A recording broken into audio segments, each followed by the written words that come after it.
So chapter 206 of Jujutsu Kaisen has just dropped, and it shows us its flashback between Yuki and Tengen, and they're basically talking about how they're going to dismantle Kenjaku's domain. And if you remember in the last chapter there, Yuki and Kenjaku were fighting and it was getting quite intense, and Yuki had somehow managed to push Kenjaku to the point where he needed to use his domain expansion. It was looking like it was going to be curtains for Yuki here, but in this flashback we're seeing that Yuki and Tengen are formulating a plan for Tengen to be able to dismantle his barrier here. Tengen goes on to say that each room that where they are is the Sun Yata barrier. Now this is explained a little bit more because for the past couple of chapters I've been wondering what's going on with this barrier, how people are just walking in between it, and I'm glad Gege has actually explained this because there's been multiple times here where I'm like, okay, Tengen manipulated this barrier, then it looks like Yuki manipulated it, now it looks like Kenjaku manipulated it, and I wasn't quite sure who was the owner of the barrier and who it was that was like commanding it this way basically, but it turns out it's actually Tengen's barrier and it is there permanently. And he states that anyone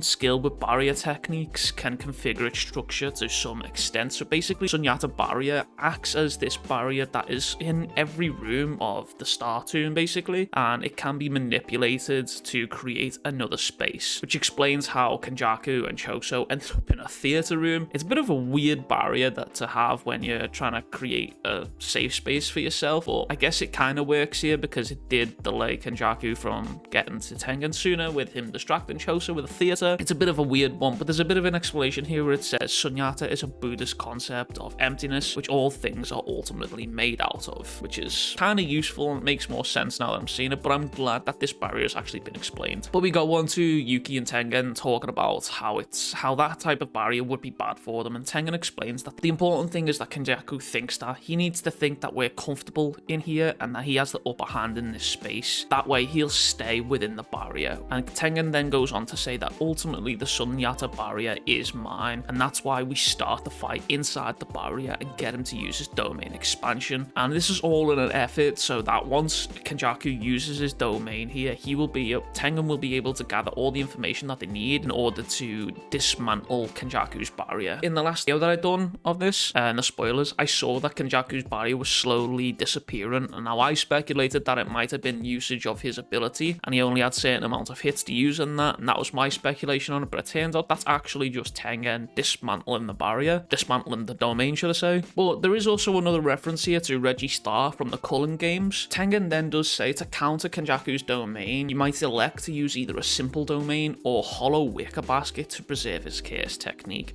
Now I was under the impression that hollow wicker basket was actually just Reggie's own technique and was basically like a storage unit for his own receipt technique. I wasn't aware that this was a technique that predates and uses everyone, or maybe Reggie was the inventor of that technique, I don't know, but it is a bit of a wild one. Tengen then goes on to say that he's said it many times, Kenjaku is one of the exceedingly few sorcerers that can match me on barrier techniques. Even a simple domain isn't on the same level of that of other sorcerers. And then he goes on to say to get Kenjaku to expand his domain so he can dismantle it, and then in the time his curse technique is burnt out, Yuki will beat him up basically. And then at the end of all this, it comes up and it says miscalculation. And we cut back to Kenjaku using his domain expansion here. And Tengen looks visibly shocked by this because he says that this domain is like the one Sukuna showed in Shibuya. He says expanding a domain and activating his curse technique in an unclosed barrier, an amazing feat. The exterior that needs to be dismantled doesn't exist. And Yuki then goes on to activate his simple domain here. And because Kenjaku's barrier is so strong, it is literally ripping apart the simple domain that Yuki has summoned here. It is having no effect. Kenjaku is basically laughing the shit off. He basically just says, did you really think something of that level could stand with my domain? Yuki is kind of panicking here as she's running towards Kenjaku with this domain, and this simple domain is crumbling behind her very, very fast. Now I also want to notice something here. Someone in my comments said that why did Yuki choose to run towards Kenjaku and leave the simple domain? It's not that she's leaving the simple domain here. The simple domain is actually following her, but because of Kenjaku's domain, it's actually just being ripped apart. Quite interesting to see. I was also under the impression that a simple domain was standstill,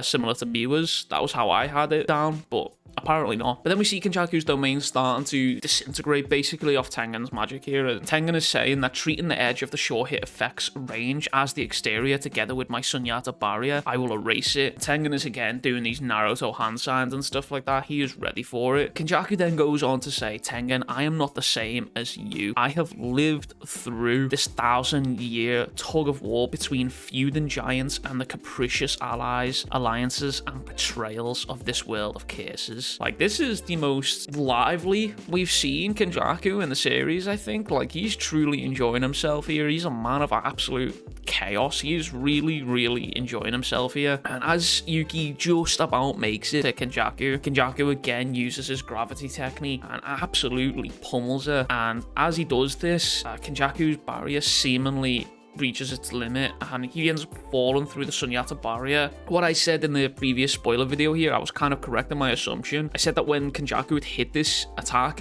he ends up falling through the barrier, and then in the next panel his domain actually disappears, and I assumed it was because the domain didn't have anything to sit on, and that looks to be the case here, as Kenjaku basically falls through the barrier of the Sunyata barrier, and then because the domain doesn't have that barrier to sit upon anymore, it just disintegrates basically. And Kenjaku says, you dismantle my domain together with the Sunyata barrier. You really are stubborn as you are old. As he falls to like the lower floors here, which I'm assuming is the maze that Tengen is talking about in the beginning of the episode, in the beginning of the chapter here. Stairs and winding place. It reminds me of that art piece with all the stairs going into random places. That's what it kind of reminds me of. But Kenjaku falls to the floor here nice and gracefully, and we see Yuki is absolutely battered and bruised on the floor here. Her arm is completely mangled up. She is done skis for that arm right there. And then we get this really interesting bit here with Kenjaku saying, if you'd at least used your own domain against mine, the result wouldn't have been this boring. And then he goes on to say, well, it's your fault for trusting that thing. Tengen has kept something important from you all, the Cullen games. And then he doesn't get to finish the sentence. He was about to reveal something major about Tengen here that we're not sure what it could be, and honestly I have no idea what the speculation is on this. I will say throughout the series so far, I have had this sort of uneasiness about Tengen. While Tengen is supposed to be this sort of otherworldly, godly figure type who's created this barrier and is protecting humanity and Jujutsu sorcerers alike, is very close to a cursed spirit, and there has been hints in the conversations that he's had without Yuki about the humanity just slowly disappearing, and the longer he stays alive, basically the more cursed spirit he becomes. And that's why Kenjaku is trying to absorb him, and that's why it'd be so easy for Kenjaku to absorb him here. This kind of sentence here from Kenjaku makes me very, very curious as to what the future holds for Tengen. What kind of secret is Tengen holding here? Well, I mean, we know that guy was literally just holding onto the back of the prison realm here. He just held onto that for safekeeping, I guess. So there's definitely some sort of secret and something major that Tengen is holding. I am very, very curious to see where it is at. In the back of my mind now, I've been thinking that we're sort of closing in on the end of Jujutsu Kaisen here, but the more chapters that come out, the more I'm starting to think that maybe we're not. Maybe there's a lot more to this story, and maybe Kenjaku isn't the final boss in this story here. Moving on, Kenjaku notices that Yuki's Shikigami didn't disappear at all. In fact, Garuda is still alive and very, very healthy, getting ready to attack Kenjaku. And Yuki turns up behind Kenjaku, standing up, very bloodied and very battered and bruised. And as he turns around to face her, Garuda flies at Kenjaku and attempts to attack him. Kenjaku ends up managing to dodge here, and he says she's still conscious, but she's not in a position to move freely. Reverse curse technique, it's likely that she can use that. And then Kenjaku summarizes that she's probably utilizing the Shikigami in order to buy time to heal up, and that's fine. I'll use this time to recover my curse technique also, but he would be entirely fucking wrong in that assumption, because we get one of the coldest panels in the series so far. Like I said it in my previous spoiler video, but Yuki's only had this one major fight, and in this one major fight she's had two of the coldest panels appear in this series. This panel right here where she's about to kick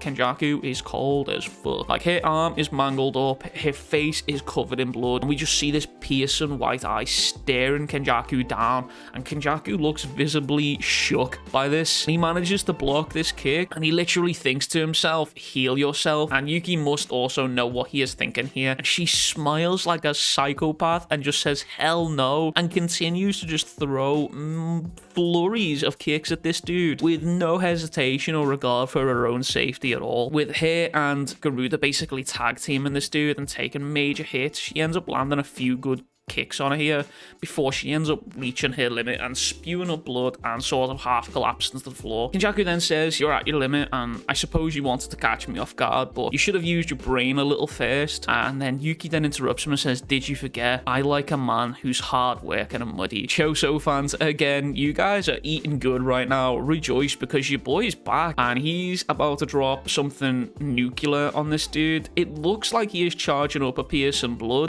We see it like sort of condensed there basically between his hands, and the title is "An Older Brother Lies in Ambush. He aims his attack with determination." And Kenjaku is shook, man. He's ready to, I think he's about to get his shit pushed in here. I don't think there's much that Kenjaku has underneath his sleeve here that might be able to stop this attack. Whether he's able to resist this, I don't know. This chapter is, I feel like in the next week in 207, someone's gonna die, and it's either gonna be Kenjaku or it's gonna be Choso or even Yuki. It's not looking good for anyone involved in this fight right now. Everyone is looking in a very auspicious situation, and honestly, Gege once again is just right in flames, and I'm very happy with this chapter. But unfortunately, it is on a break next week, so no Jujutsu chapter next week, sadly. But that is all from me. If you enjoyed this video, make sure to like, comment, and subscribe, as it really does help me out. And if you want to consider becoming a member, as it really does help me out even more. And I'll catch you all guys in the next one. Much love, big kisses, peace.